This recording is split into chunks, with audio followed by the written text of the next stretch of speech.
what is the distressed property, how you can find the distressed property, and we knew our exit strategy beforehand because we knew that we are going to stabilize. When you want to buy a property as a distressed property, you have to make sure that the after repair value, how you finance the distressed property, how to design the exit strategy.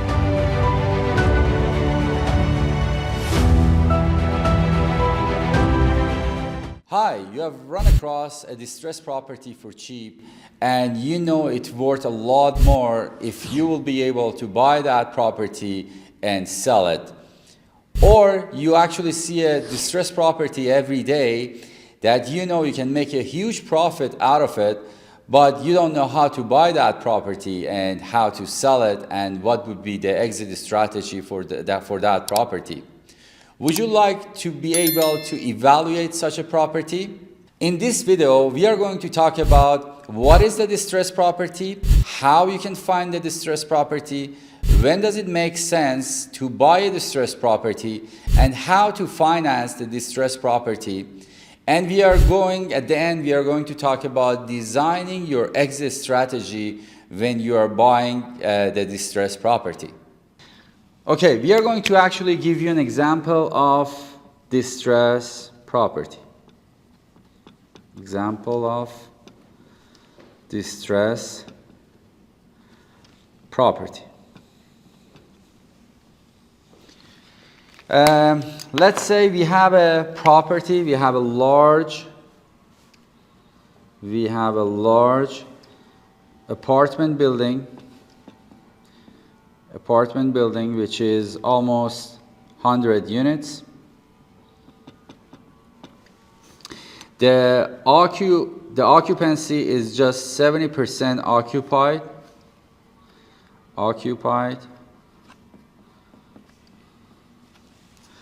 The bank consider anything less than 80% occupied a distressed property. So because this property is 70% occupied, that means the bank consider this as a distressed property, and you might not be able to actually get a loan that easy for this property.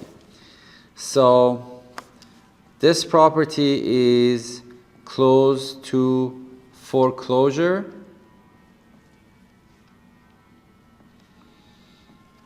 Which is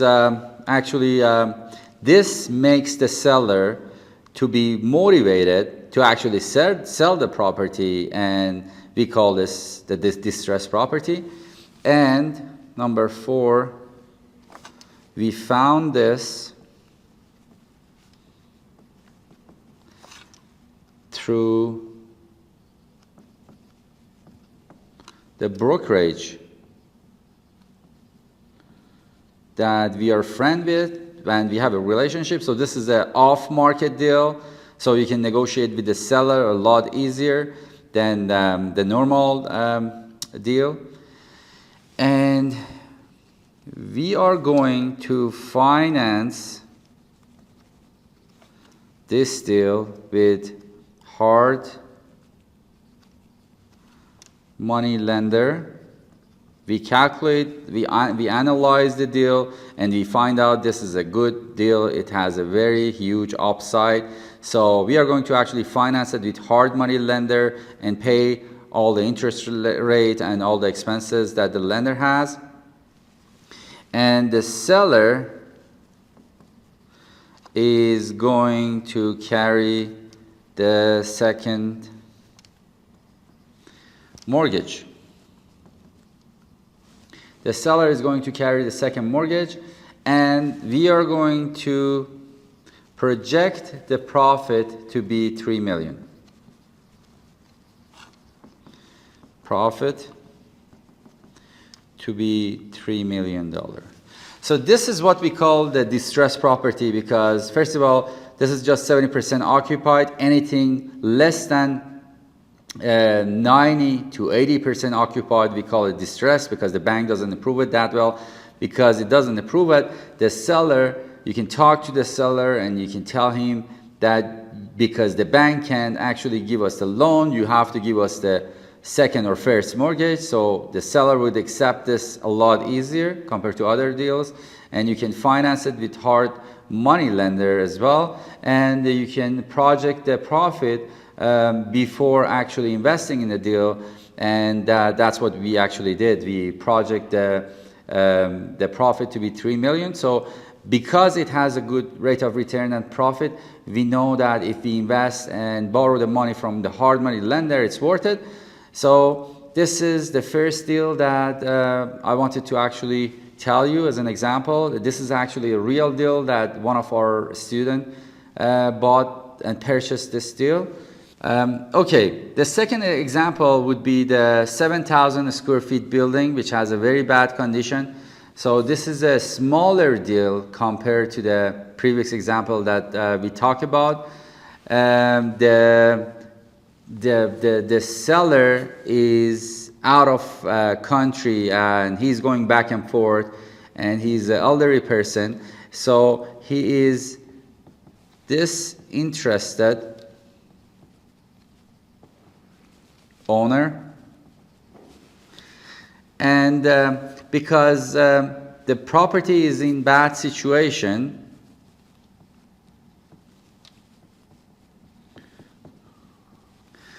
the seller can't collect the rent from the tenant, and the tenant are not paying rent.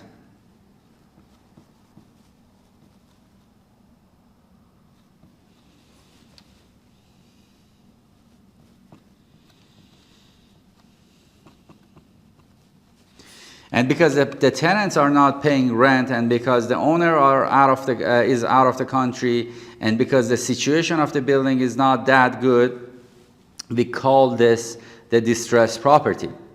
So the purchase price for this, the purchase price for this was 7 per square feet.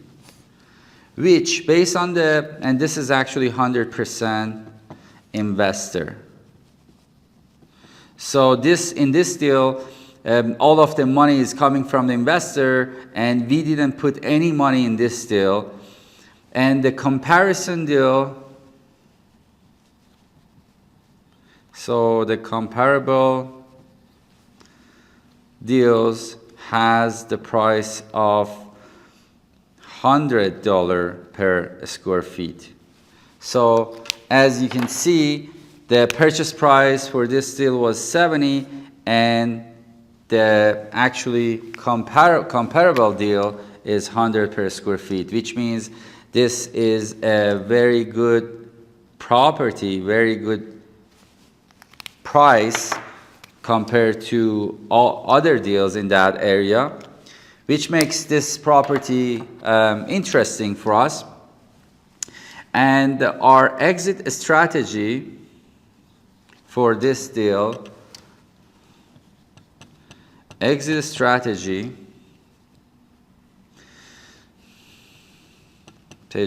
this deal is we are going to actually, after we actually stable the property, we are going to refinance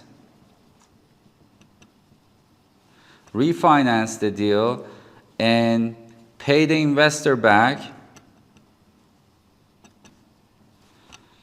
and keep it as a long term. So this is our exit strategy. In 2 years, whatever money we got from the investor, we paid the investor back, and we also keep the property for long-term plan. This is actually our strategy for this distressed property.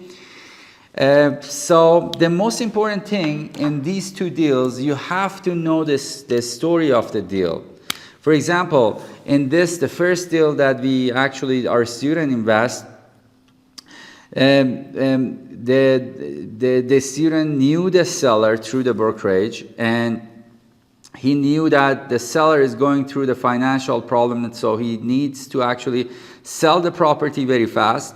And because the seller was very much motivated, he would be able to actually get the seller carry the second mortgage.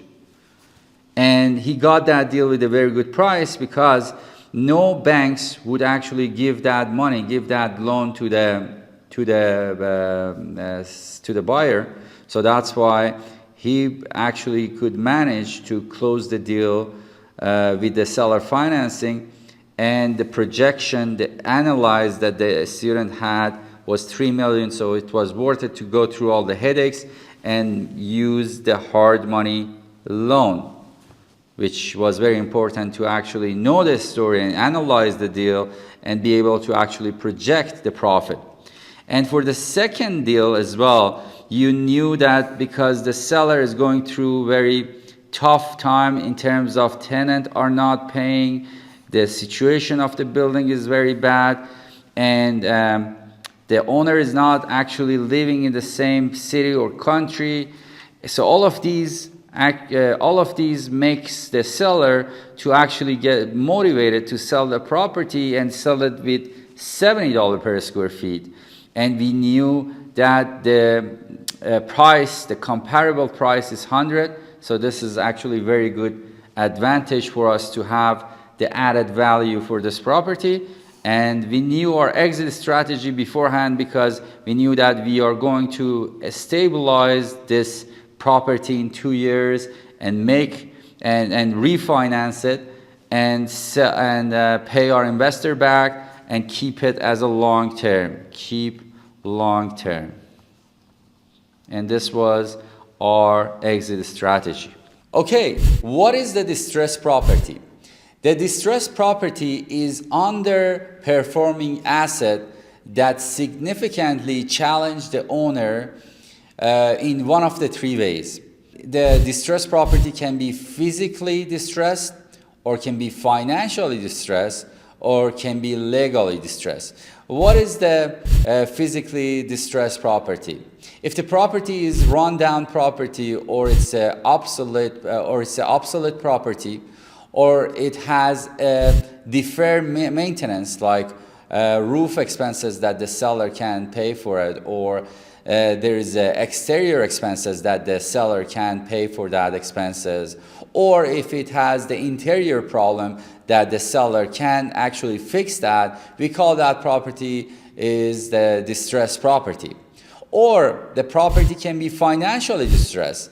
If the property has a negative cash flow, we call it distressed property. Or if the cash flow is not sufficient enough to actually pay to cover all the expenses, we call it distressed property. Or if the property is underwater property, which has a lot of expenses, a lot of debt that the seller can't cover that. Or if the owner has the personal financial problem, like if the owner is going through the divorce, or the owner is actually old and he's sick and he can't take care of the property financially, we call that the distressed property. Or if the property is legally distressed, if the property is going through pre-foreclosure, or there is a lien on the property, or if there is a lawsuit against the property or against the owner, or the building is violating some code that the seller can't pay for those, or if the seller is partnered with somebody but the seller they're actually they don't get along and they want to sell the property because the partnership is not working well. That's what we call the distressed property. But the thing is, in every crisis lies the seed of opportunity. That's what we use all the time. What does that mean? That means that in every single problem that we talked about, we know that if we could actually fix that problem and sell that property, we could make a huge profit out of it. So in most of the deals that we purchase, we try to actually find a deal which is a distressed property, fix the problem, and try to make a huge profit out of it. which is a main goal in most of the properties that we purchase. Okay, now we are going to actually talk about when does it make sense for you to buy a distressed property. When does it make sense to buy distressed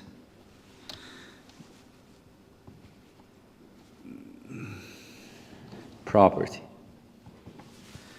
So this is a question that you have to ask yourself, and before start analyzing a deal, you have to know when you exactly going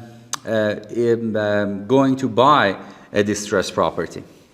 This is a very important formula that you have to know.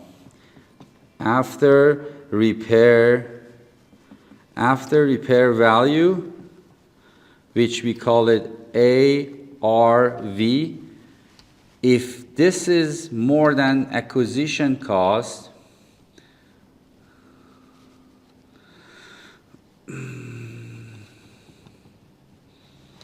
plus repair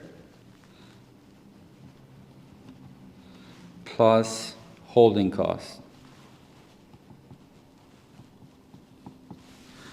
So if your after repair value is more than acquisition plus the repair plus the holding cost, we actually would enter to distressed property. We would actually consider buying a distressed property. And when you're saying ARV, this is a market value when it's stable. This is, let me just correct this. This is market value when it is stabilized. When it is stabilized. So the ARV after repair value is the market value when it is stabilized. So imagine this. Imagine we actually we wanted to actually purchase a property which is $1 million. We know the repair would be $300K. And the holding cost is $50K. So we are all in $1.35 million. And are we actually going to enter to this property? Are we going to consider this property as a good distressed property to actually buy this property or no? What is the formula? The number for this formula is 75. What does that mean? That means if after repair value, the ratio of after repair value to all the other costs that you have for the property, including acquisition costs, repairs costs, and holding costs, should be 75%. And this is a very important number for you to actually buy a distressed property.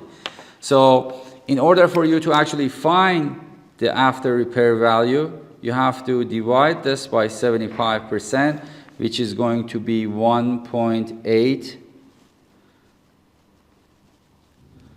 million. So if your after repair value is 1.8 million, you would be able to actually buy this distressed property based on the formula that we have. So why we're saying 1.8 million? What is the reason for this 75%? Because after 3 years or 2 years that you brought the value from 1.35 to 1.8 million, you can go to the bank and the bank would give you 75% loan to value. The 75% of 1.8, so you go to the bank give you 75% of 1.8, which is going to be 1.35 million. This is what you're getting from the bank. So after you're getting this 1.35 million, what you can do, you can pay your acquisition cost, your repair value, your repair cost, and your holding cost, and you can keep the property for a long-term plan if the property has a positive cash flow. So that's why we're saying when you want to buy a property as a distressed property, you have to make sure that the after repair value is more than acquisition costs, repair costs, and holding costs by 75%. And this is a very important formula for you to analyze and understand to see if you have to enter to buy the distressed property or no. Okay, where to find distressed property? You can find a distressed property the same way that you find a performing property. Like you can find a distressed property online, like MLS or LoopNet or KGG or any other online site that offers you the property, performing property or distressed property. Or you can find the property through your brokerage that you have a relationship with, because the distressed property usually comes from your relationship. If you have a good relationship with your brokerage or your net worth, usually they offer you the distressed property if they know you as an investor for distressed property. So you can find it online, or you can find it through your brokerage, or you can find it from your lender, which is friend with you, and they know a lot of people who are going through a financial problem or any other problem that you can buy the property and fix it. Or you can use direct mail and find the off-market deal, or you can use your net worth to actually find the distressed property through your friend, family, or anybody that know you as a cash buyer for distressed property. We always say that good deals are found, but the great deals are created. So even if you find a good property to invest, you should create a way to actually make it more interesting for you to buy and make it more make more cash flow or cash on cash return on the property that is a distressed property, which we show you exactly how you're going to purchase that property, what tools you have to use to actually, in order for you to actually make it work better for you financially. And we are going to give you more example about that. But you have to learn the signals of distressed property. You have to know the story of that property. You have to make sure that you talk to the seller, especially the off-market deals, and know what exactly the problem in order for you to be able to fix that problem and make a huge profit out of it. I'm always saying we have two kinds of investor. The average investor, which they actually look at the problems of the distressed property, and they don't look at the profit. So they always talk about the expenses, and they always talk about the problem that the property has, but they never think about how they can fix that problem and make a huge profit out of it. But we have the wise investor, which they see the opportunity and they make sure to fix the problem and make a huge profit out of the distressed property. Okay, we are going to talk about how you finance the distressed property, because usually the distressed property is a property that doesn't have a very good situation physically. It doesn't have enough document to support in order for you to go to the bank and or go to the lender and get a loan for that property. And it has a lot of upside added value that you can use later on to refinance the property and make it work and get your down payment and reinvest in other properties. So To finance your distressed property, you can use two methods. You can either do it conventionally, which is going through the bank, or you can do it creatively, which is using one of the techniques that we actually talk about, like seller financing or rent to own, or doing it as a joint venture. So conventionally, usually when you have a distressed property and going to the bank, it's not that easy to give you, to actually getting that loan, because usually the bank doesn't approve you if it's a distressed property, because the condition of the property usually is not good enough for you to get a loan, or it doesn't have enough document to support the deal. So what you have to do is, if you wanted to actually go through the bank and getting a conventional loan, usually you will be able to get a hard money loan, or using the bridge loan, which actually has a little bit lower interest rate compared to hard money loan. When you're getting hard money loan, the interest rate is very high, and usually we don't recommend that in a lot of cases, unless if the distressed property has a very good, huge upside value, that we recommend that you use hard money loan in order for you to close the deal and get and refinance the deal in a couple of years after you improve the property and you add the value. And the bridge loan is a little bit gentler than the hard money loan, which we are going to talk about it later on in different videos. But using the creative way is the most efficient way for you to get the loan for the property.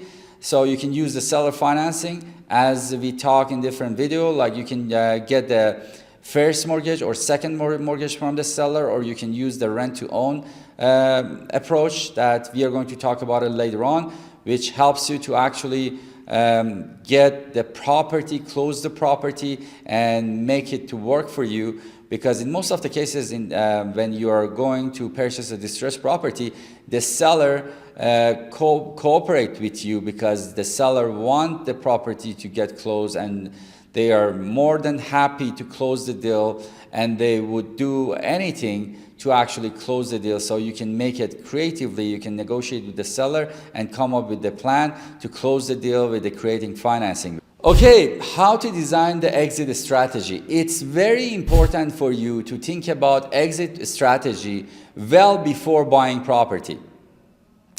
Usually before we are actually making an offer for the property, we have a couple of exit strategy that we think about, and after we actually made an offer and the offer got accepted, during due diligence time, we might change the exit strategy.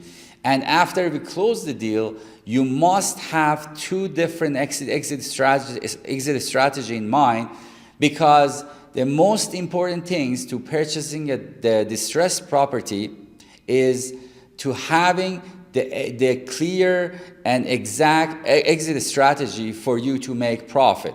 Because if you don't have the right exit strategy, investing in any property, especially distressed property, is a wrong investment. Okay, exit strategy. Before, as we told you, before actually buying a property, you should have a right exit strategy to make sure that your investment, especially when you're buying a distressed property, is a right investment. We can have three exit strategy, and we are using three exit strategy when we are actually purchasing a distressed property. We either buy properties, fix it up, and sell it after some period of time that we know exactly how many years it would take to actually sell the property. In that case, we cash out our profit and we go and buy the next property that we want to invest at, or we can buy, fix, and go long-term cash flow, which in that case we have to make sure that the interest rate that we are getting from the property is low, because in that case we would have a good cash flow from the property. Or this plan is very good for actually retirement people, the retirement plan, because most of the people who want to retire, they put their money in 401k or GIC, which doesn't give them that much rate of return.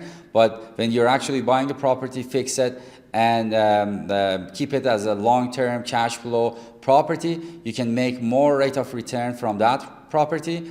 Or what you can do is you can buy the property, fix it up, and cash out your money and go long-term as a cash flow positive, which in most of the cases our favorite strategy as an exit strategy is this strategy. And we usually use this strategy with syndication method. In syndication method is when you pool other people's money and make profit out of it, and you actually split that profit with your investor. In that case, you don't have to put down any money, and you actually buy the property, fix it, cash out the money, pay the investor who invests with you in syndication method, and you go long term to make cash flow. Or we can use our own money in this case if we wanted to actually, if the deal is a very good deal and the rate of return is very high, we use our own money. And the best thing for this strategy is this is best for wealth accumulation and profile growth, which we actually using this strategy a lot. And this strategy is a very rewarding and very fun exit strategy when we want to invest in any property, especially distressed property. Thank you very much for your time and watching this video.